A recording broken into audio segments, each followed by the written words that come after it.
And neutral, part of neutral, the most important part of neutral. Lots of people want to think about this button is plus, or this button is like has good range, whatever. Yep. I think the most important part of neutral.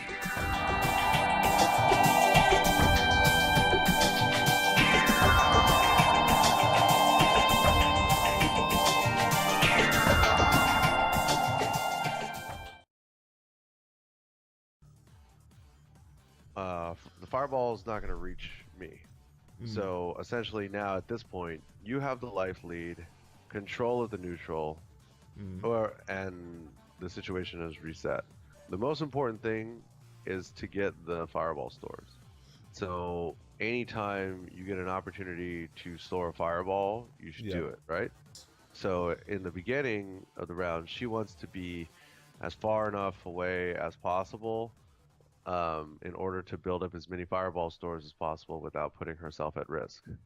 Once she has those, then she can start to engage. And then in the later game, or in the later round, she once she has V-Trigger, she doesn't need to worry about fireball stores anymore because V-Trigger, because you can just keep on throwing out the fireballs. We threw out the second one. Yeah. And then went in instead of trying to build it back out. What are the top 3 anti-air normals with her? So standing heavy punches is her best anti-air normal. Her second best, I would say, is a medium punch DP. After that, her anti-airs get very unreliable. She's got crouching heavy punch, but it's very slow and is prone to getting traded with or just losing entirely. And the other one's back heavy kick, but that requires some pretty specific timing. Got it. There's also a third option. I should point out that if you've got a light fireball stored, you can use the stand heavy, cancel into light fireball, and they'll land just in front of the fireball and force to block it. When I think about the way that I think Juri is supposed to be most optimally played, it's in being super annoying and like getting hit by an anti-air DP to me is not annoying because I just think, oh, okay, well I messed up. When I get hit by EXDP as a wake up or as a get off me move, that's annoying. But if I jump in and get hit by a normal and then get forced to block the fireball and then I have to mentally deal with your stores again. Now I'm like, oh god. So it like it causes the opponent to have to use mental resources. The better and more effectively you can use the stores safely. Okay. You didn't go for it's not like I hit you out of the anti-air, right? You just didn't go for it because you didn't think I was going to jump. No, I didn't. That's right. Yeah. So you were thinking about how you were being predictable instead of thinking about what the possibilities might be of what I was going to do. So what I'm trying to get across is, and what one of the things that I've noticed from training people, smart players like yourself, that don't have a lot of experience like playing out in the real world with tournaments and stuff. You guys tend to overthink so much. Okay. So I think you're thinking on the level of a platinum player, but you're overthinking it, and thus when you fight guys that are in guys that are in gold and upper silver, it's still a little bit of a struggle because they frustrate you when they do stuff that in your smart brain doesn't compute.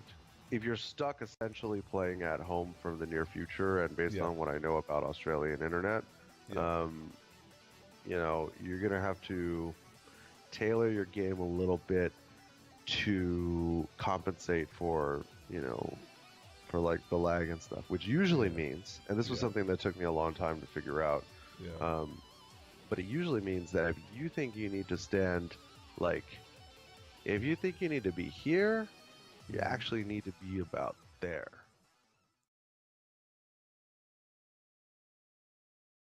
And neutral, part of neutral, the most important part of neutral.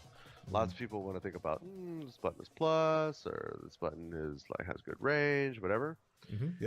I think the most important part of neutral is the ability to anti-air. Yes. Because Yeah. Because if they jump at you, unless, I mean, it doesn't happen. I mean, not everybody is stubborn enough to jump at a player 5 times. Yeah. Usually you only got to anti-air somebody twice in order for them to be like, oh, I can't jump. So that means that you need to stand further and be on your guard in the early parts of the match to anti-air so that you can play a better ground game because they don't want to keep jumping. Right. And the other thing is that the situation that happens after the anti-air hits is also a consideration. For example, if you hit somebody with, what do you think your best anti-air is, like crouching heavy punch? Stand heavy. Standing heavy. Okay. Yep. So if you hit somebody with stand heavy, that resets them to neutral, and then they might jump again.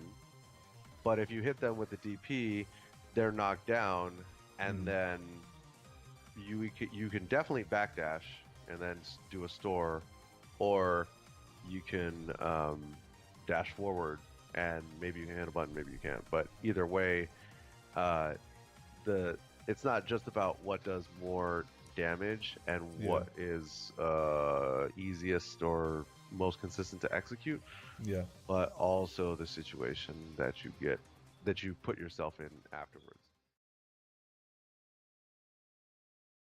And then this is something that I can help you do, which is essentially to change the way that you practice to work on kind of like one specific thing at a time by yourself in training mode.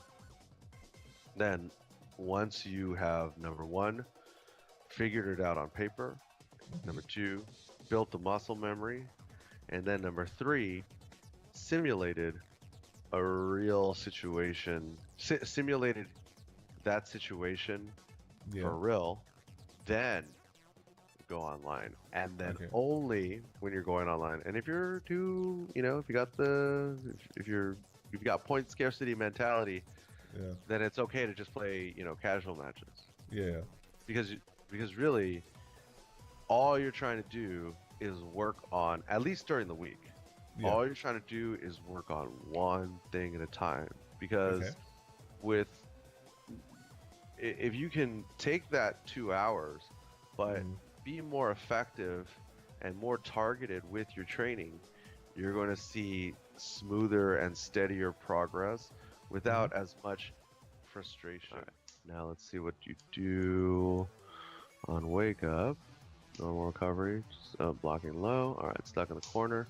All right, now, so like lots of times there can be like big picture things or like that are kind of like judgment calls, like, oh, maybe you shouldn't have, maybe you should have been at a further range, or maybe you should have been blocking here. Those are usually not the type of things that I like to write down. I like to write down stuff that's like super specific that I can practice in training mode. And actually, and then we're gonna write down this one, which is crouching medium kick into heavy. Yep, that's heavy. Crouching medium kick into heavy store, and then in this instance, after the knockdown, I do back recovery, and then you do. I think you just do dash forward. So I would, dash forward, dash forward. So, and then I would write, and then I'm going to write, what's the back recovery, what's Juri's knockdown back recovery frame advantage. And and then I would put that as a question mark, and then this would be something. This is an actionable item, because what we're gonna do after is, once we have this list, then we're gonna go and then see which ones look most actionable through the Oki-Calculator, and then start with those. Once we start to study this, then we can start to think about building a no recovery, normal recovery, and back recovery strategy. Okay.